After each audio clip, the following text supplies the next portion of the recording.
Les erreurs, le problème, c'est que c'est ce qui est décourageant en alimentation vivante, complètement, qui fait qu'on dit facilement ah, ça marche pas, ou c'est pas pour moi, ou j'y arriverai jamais. C'est assez décourageant. Là, il y a des choses qui vont être prêtes et récurrentes qu'on a tout le temps sur la table. C'est sûr, si tu achètes en grosse quantité, c'est beaucoup moins cher. Je trouve qu'au début, c'est fondamental de pouvoir se retrouver, se réunir. Donc, équilibrer ses assiettes, ça veut pas dire manger avec une balance. Et moi, j'ai 48 ans et on peut dire que les hormones en ce moment, c'est un peu pompé up. Je peux pas trop les maîtriser. Donc, la joie, ça reste quelque chose qui est fondamental pour moi. C'est tellement important d'être dans la joie de ça. C'est que si tu fais des erreurs, il n'y a pas la police du cru qui débarque chez toi. Non, ça c'est la bonne nouvelle, en fait. On n'est pas dans un sprint, là. On est sur un marathon, en fait. Donc, quand on commence à s'engager sur cette voie-là, il va y avoir des hauts, des bas, des moments de motivation, des moments de démotivation.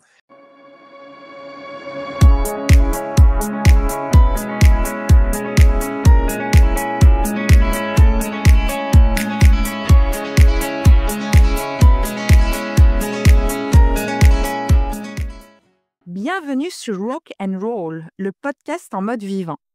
Ici, on déconstruit les idées reçues et on vous montre que l'alimentation vivante n'est pas juste une tendance.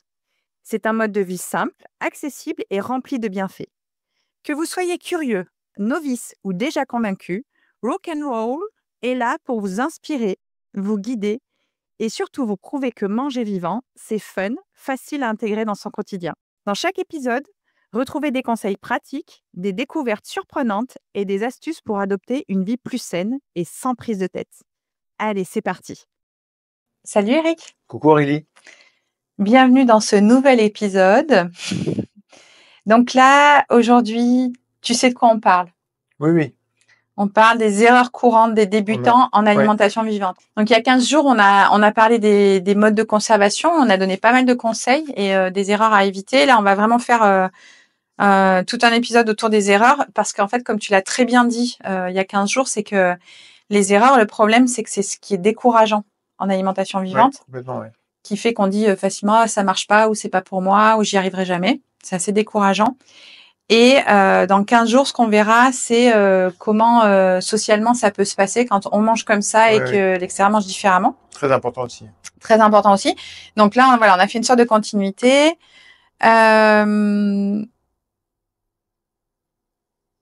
Nous, on fait vraiment très attention dans BioVie, justement, à accompagner les gens là où ils en sont.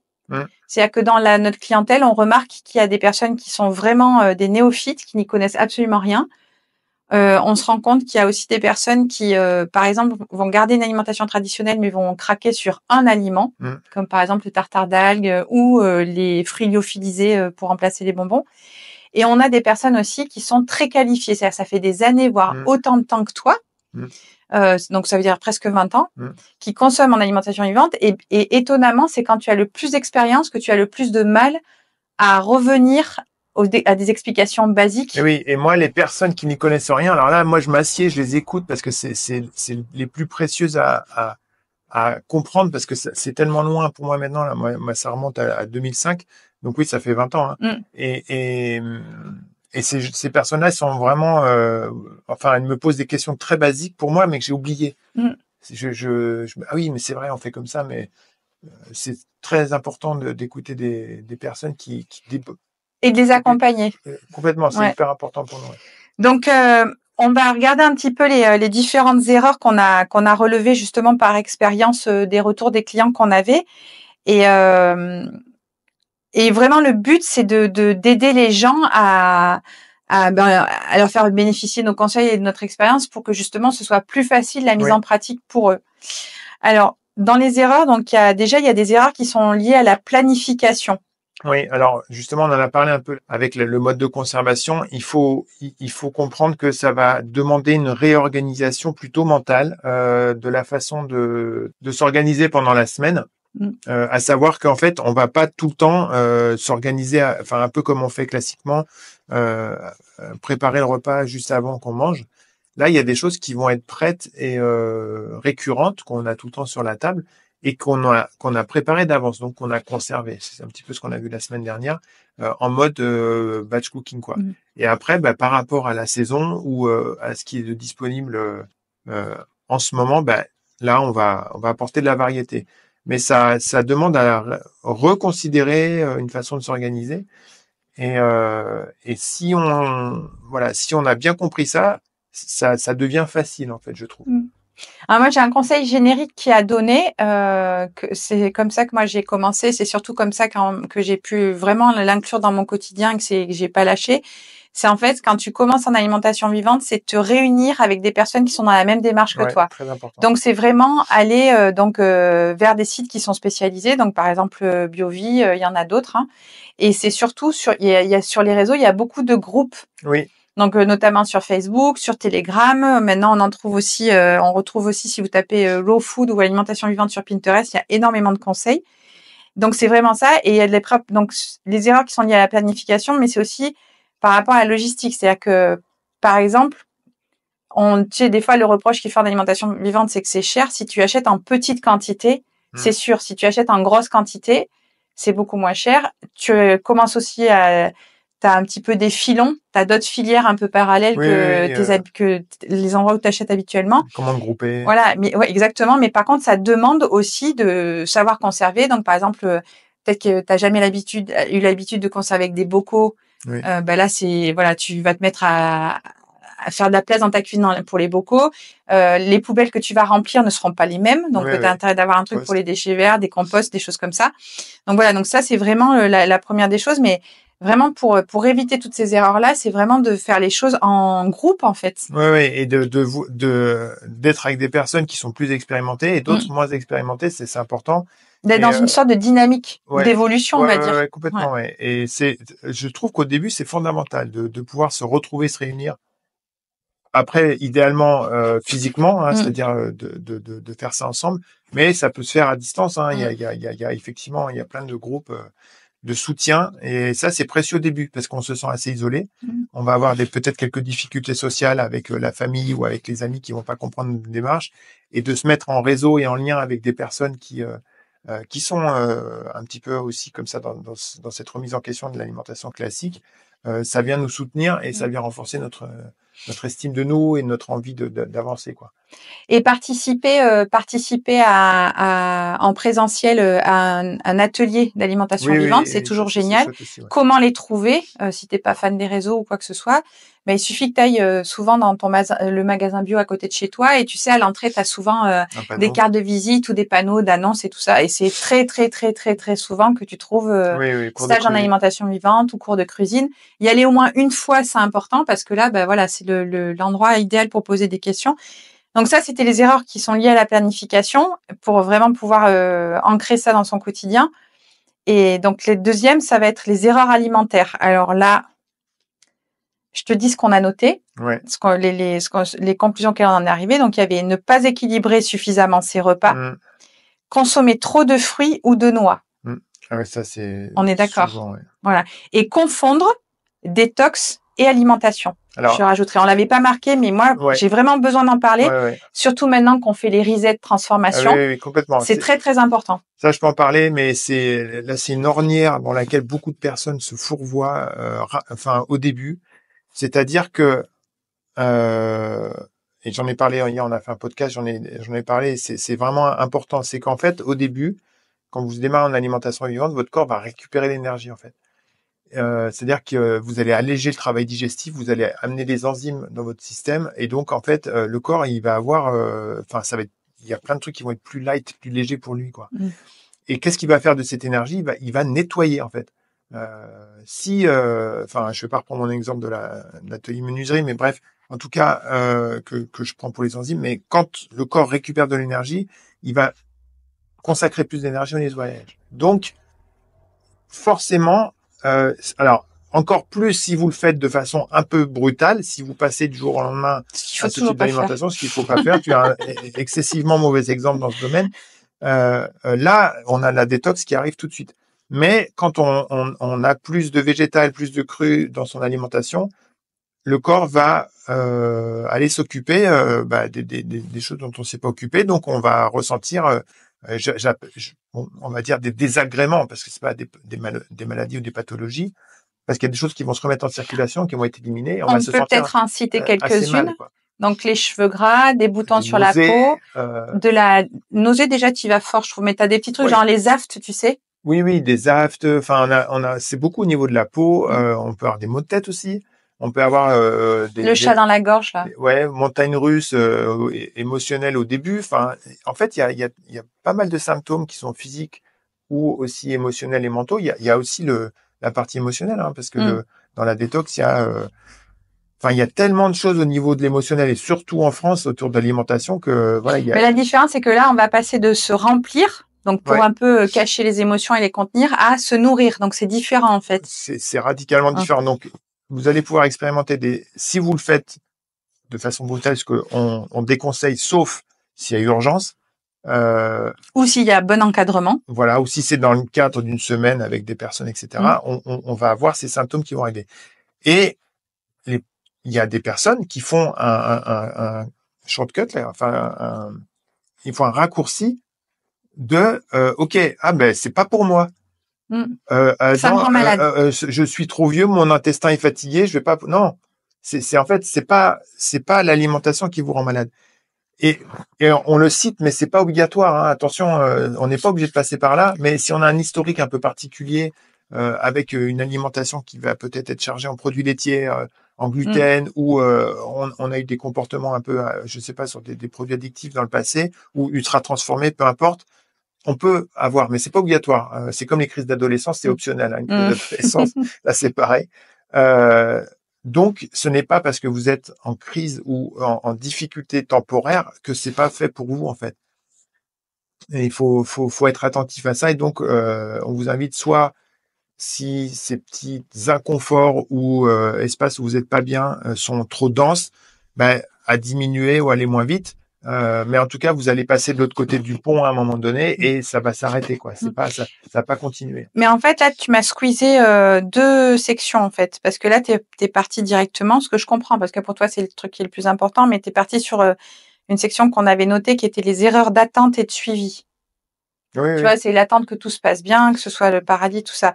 Mais je te ramène vraiment sur les erreurs alimentaires, où vraiment les erreurs qu'on voit les plus fréquentes, c'est de ne pas équilibrer suffisamment ses assiettes. Alors, exemple, certains se reconnaîtront ou vont comprendre ce que je dis. Par exemple, des jeunes femmes qui inondent les réseaux sociaux de leurs salades de fruits, de leurs jus verts et que c'est génial, font des super grossesses, sont trop contentes, voilà. Et puis, l'enfant a 6 mois, 1 an, et là, on les voit revenir sur les réseaux sans faire leur mea culpa, ce qui est un petit peu trivial, je trouve, mais en disant « J'ai arrêté l'alimentation vivante parce que je suis dénutrie, je suis épuisée, je suis ceci, je suis cela. Maintenant, à fond de viande, à fond de laitage, à fond de ceci, cela. Je les attends dans 2 ans où là, on va retrouver avec des autres mots. Enfin, on tombe dans une espèce de cercle vicieux. En fait, qu'est-ce qui s'est passé? C'est qu'elles n'ont pas équilibré, en fait. On leur a tellement dit l'alimentation vivante, c'est quelque chose d'instinctif, donc tu vas vers ce que tu as envie. Si tu manges des kilos de dattes et des kilos de noix de cajou, évidemment, ça va pas le faire. Même si au début, tu auras des bénéfices. Voilà, oui, puisque tu auras remplacé les sucres raffinés par... Donc, en fait, l'importance, c'est vraiment ce qui est important, c'est d'équilibrer ses assiettes, en fait. Donc, équilibrer ses assiettes, ça veut pas dire manger avec une balance ou passer à l'éprouvette tout ce que tu manges pour voir tous les micronutriments et les macronutriments et être sûr qu'il y a ce qu'il faut. C'est que nous, on a une autre politique, on conseille autre chose, c'est d'inonder son corps de nutriments. De nutriments. C'est pour ça aussi qu'on développe autant de super aliments. Et nous, quoi qu'on mange, il y a toujours à table des graines germées, des algues et des algues. Toujours présent. Toujours présent. Ouais. Après, il y a les jus, les fruits. Après, c'est l'avantage aussi premier qu'on oublie souvent, c'est que l'alimentation vivante, ce n'est pas un mode de vie, c'est pas un lifestyle, même si c'est super sexy. C'est que avant tout, ça permet de faire une reconnexion aux besoins de ton corps et ça te permet de mieux connaître ton organisme propre. Donc, on est les premiers à témoigner. Ça fait 10 ans qu'on vit ensemble, un peu plus. Ça fait 10 ans qu'on mange tous les jours ensemble. On ne mange jamais la même chose. Parce que tes besoins sont pas les mêmes que les miens. Et on fait pas les mêmes journées. Non plus. Moi, je suis quelqu'un, j'ai besoin de prendre plusieurs petits repas et ça m'arrive fréquemment de manger des fruits en encas. Ça s'appelle du grignotage. Il fallait pas le dire, mais quand tu grignotes des fruits, pour moi, ça va. Mais est-ce qu'il y a un côté péjoratif au grignotage Non, mais c'est vrai que toi, tu fractionnes beaucoup et t'en as besoin et tu crames énormément. Oui, voilà. Moi, je brûle tout. Enfin, j'ai jamais été en surpoids de ma vie et je sais même pas comment on pourrait faire pour que je sois parce que j'ai l'impression de tout brûler. Et moi, j'ai 48 ans et on peut dire que les hormones en ce moment, c'est un peu pump up. Je peux pas trop les maîtriser, donc il faut vraiment que je sois attentive à ce que j'apporte à mon corps. Donc voilà. Et ça, c'est pareil. C'est un autre truc, c'est que c'est pas parce que vous êtes en couple, en famille, que vous avez les mêmes besoins. Enfin, en fait, ce qui est important, c'est que, comme tu disais très justement, comment c'est équilibrer vos assiettes. C'est que nous, il y a toujours des bases sur la table. Après, on amène quelque chose qu'on a préparé en plus. Mais chacun va aller piocher un peu en mode buffet, tu vois, sur ce qu'il a besoin, au tapas, voilà. Et parfois, les gens, ils sont un peu déconcertés par notre façon de fonctionner comme ça.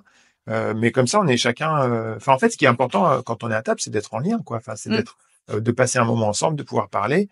Et après, est-ce que chacun dans son assiette, finalement, on s'en fout, quoi. Enfin, toi, si tu as des trucs qui te conviennent et puis que ton conjoint ou ton enfant, c'est pas ce qu'il a envie, voilà, c'est important que chacun soit bien avec son assiette. Ouais. Donc, les erreurs alimentaires, c'est vraiment de manquer enfin voilà, de ne pas équilibrer ses repas, de pas manger diversifié, mais pas trop non plus pour pas saturer la digestion.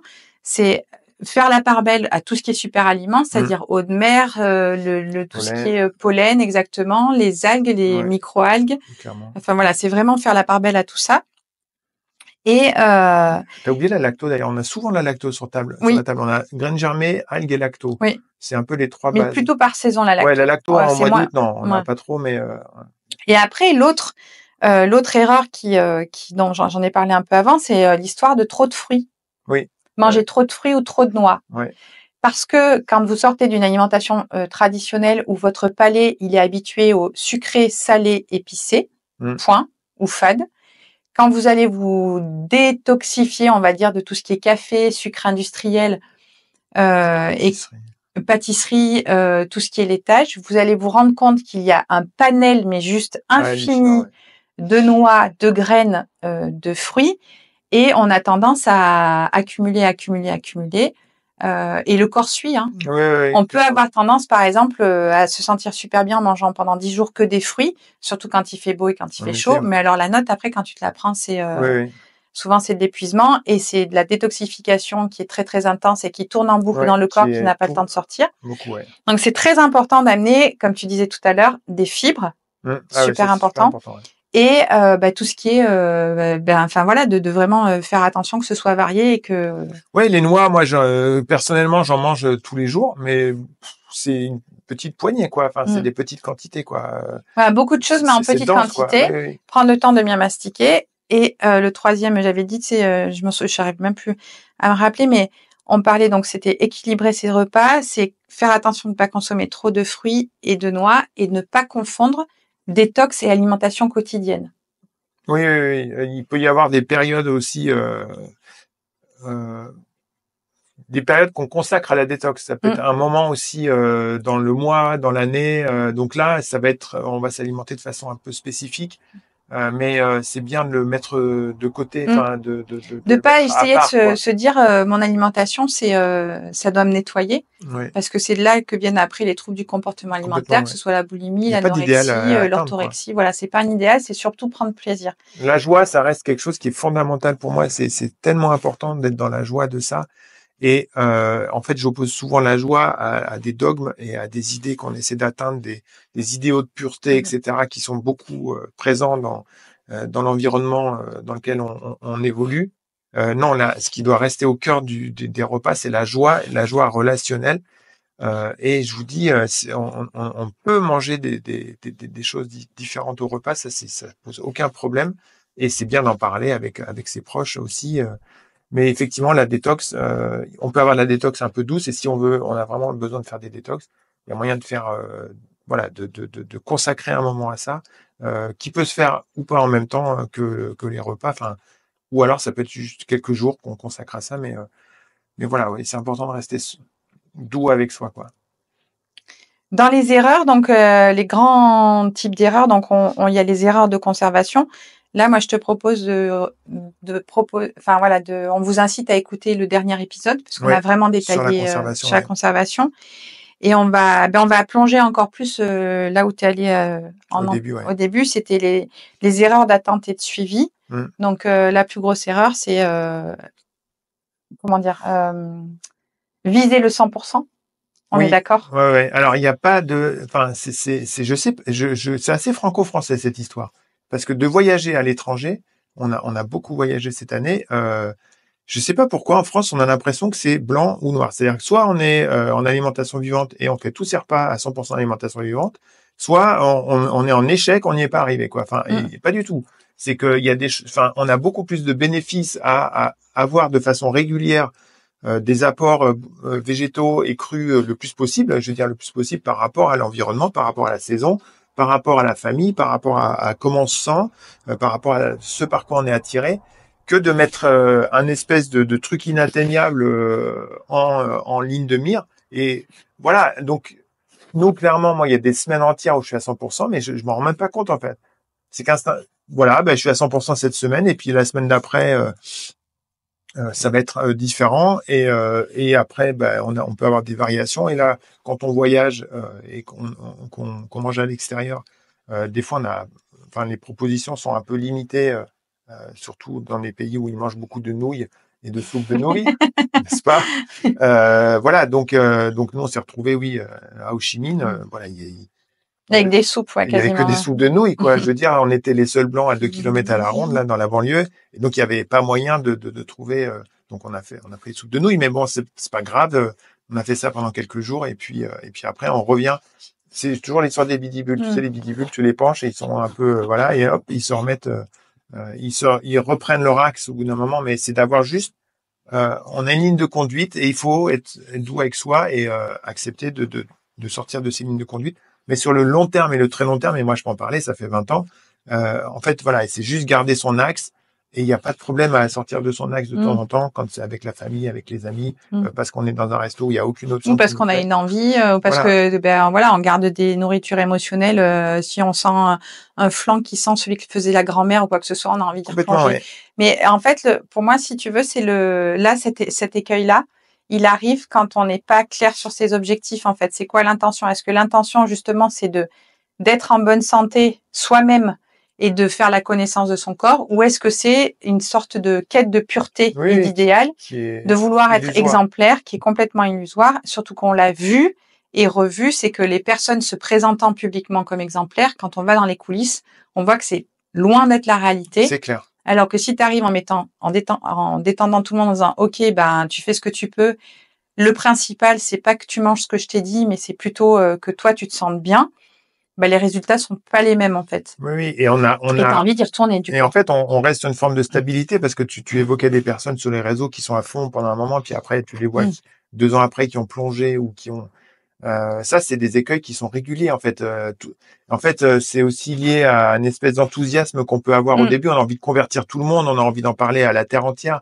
On a envie parce qu'on se sent bien et mais toi, tu peux te sentir bien aussi en t'alimentant de cette manière-là.